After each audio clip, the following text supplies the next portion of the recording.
In this video, we're going to continue our talk on childhood development, in particular, psychiatric disorders of children. So these include things like ADHD. Let me get a new marker. Things like oppositional defiant disorder, conduct disorder, Tourette's,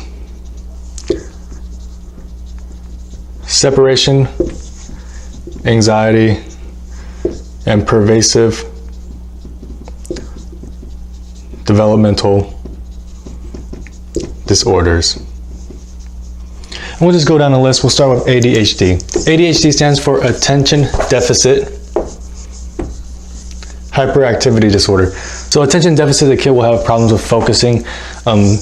It might look like this kid's zoning out or not paying attention. Important differential that you must make clear in the question stem is between ADHD and an absent seizure. An absent seizure, you can get things like smacking of the lips, classic absent seizure signs. So make that distinction. That's the attention deficit portion of the name. The hyperactivity, that's lack of impulse control. So they might be squirming, they might blurt out stuff, uncontrollable talking or movement. That's the hyperactivity part. You get those two together, you get ADHD. Something you must know is that ADHD symptoms must be in more than one place. So just put more than one place. Common trick question is they'll talk about all these symptoms and say the patient exhibits all these symptoms in school, gets home, none of the symptoms. That is not ADHD. So you gotta know this code. Common trick question. How do we treat it? We treat it with stimulants. Stimulants. These include amphetamines. Also include something called methylphenidate. You know, this is Ritalin.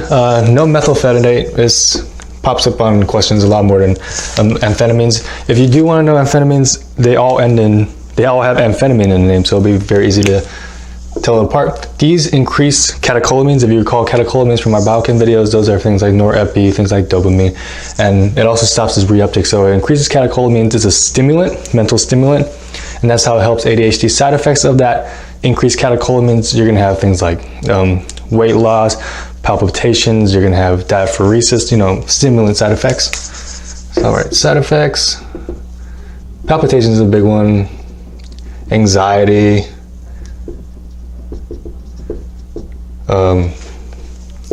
diaphoresis, weight loss. These are things you can deduce. 50% will go on and lose these symptoms in adulthood. 50% of the patients will not. 50% of the patients will have persistent symptoms. So if the question asks you, what's the long-term outlook, it's 50-50. 50-50, and that is ADHD. Opposition defiant disorder. Patients are defiant and oppose authority figures. Authority figures.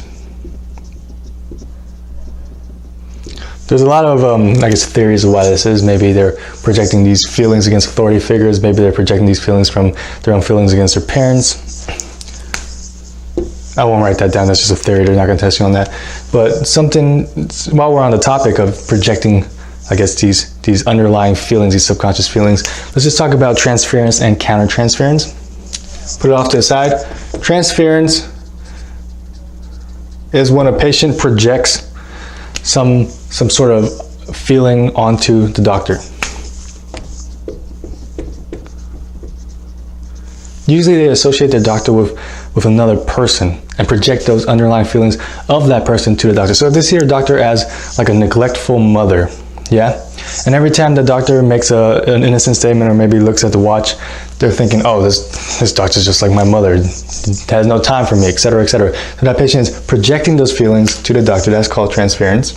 And it can go both ways. The doctor can project onto the patient. We call that counter transference.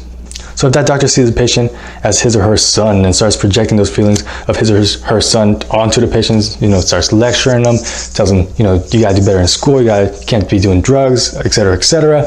That's not fair. That's not an ethical treatment. So that's doctor to patient counter-transference. Yeah, you're just projecting those feelings. So back to opposition defiant disorder. They might be projecting their own feelings against, other people onto authority figures. They're very, very defiant against authority figures. One thing you don't see, however, is criminal behavior. So no criminal behavior. If you see criminal behavior, you're thinking more of conduct disorder. Conduct disorder has criminal behavior. And it usually starts young, unfortunately, and it's not only criminal, but things like cruel behavior. So things like torturing of small rodents or animals, that's a classic sign. So, all right, cruel behavior.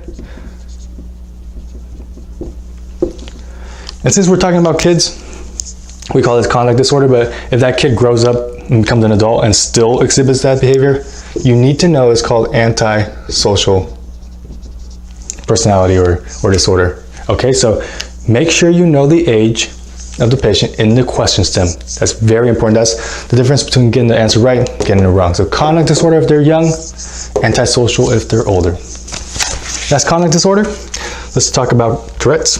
Now, when people think of Tourette's, they usually think of blurting out profanities. That's very, very rare.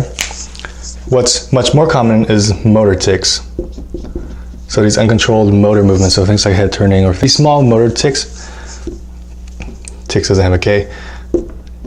But vocal tics are also needed to make the diagnosis. So vocal tics and motor tics.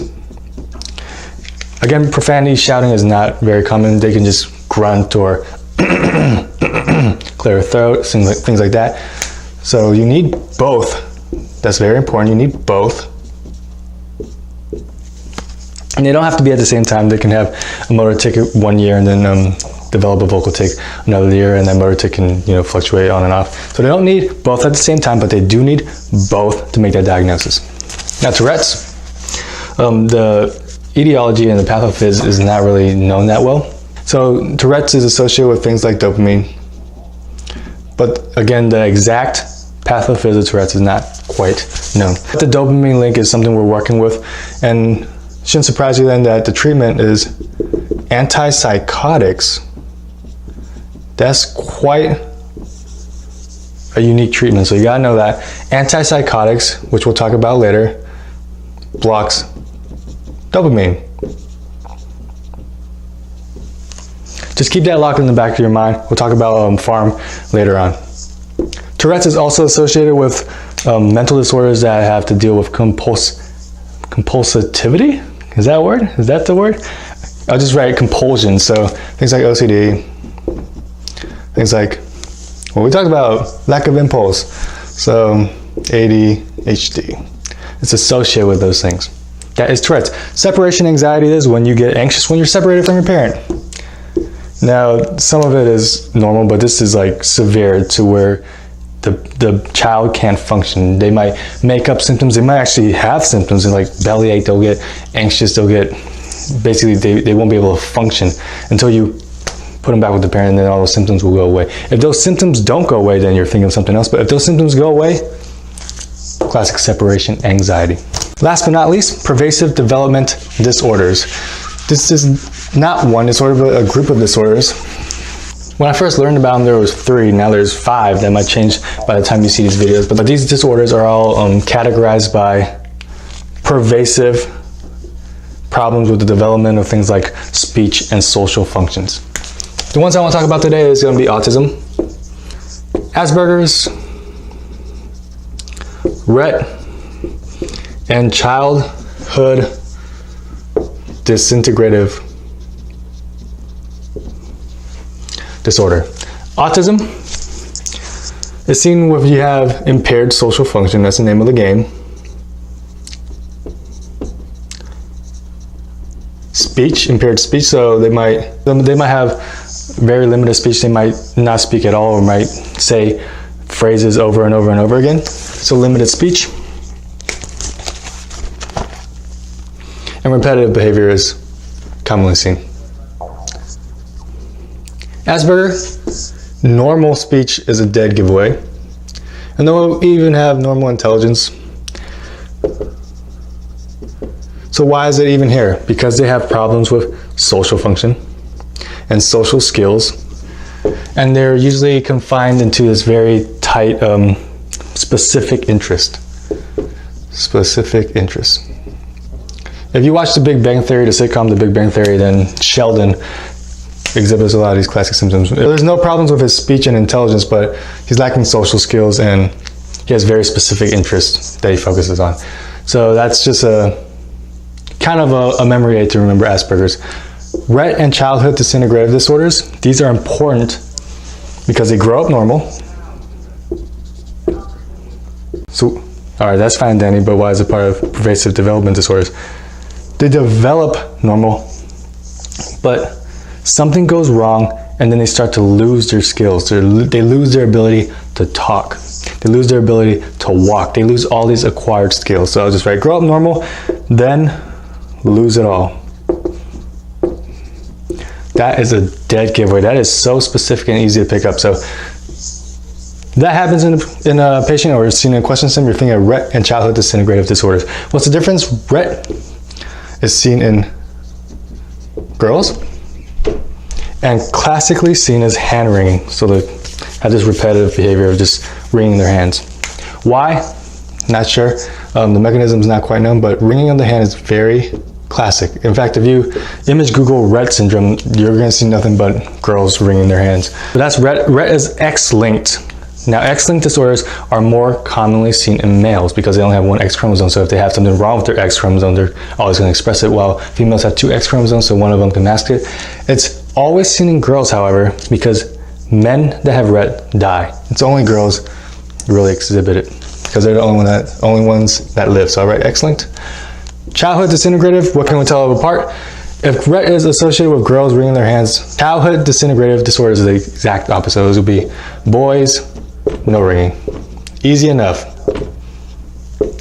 So this will be your initial giveaway clue, and then judging by the question stem, it's either Rett girls or childhood boys. That does it for this video. Hope you enjoyed. See you next time.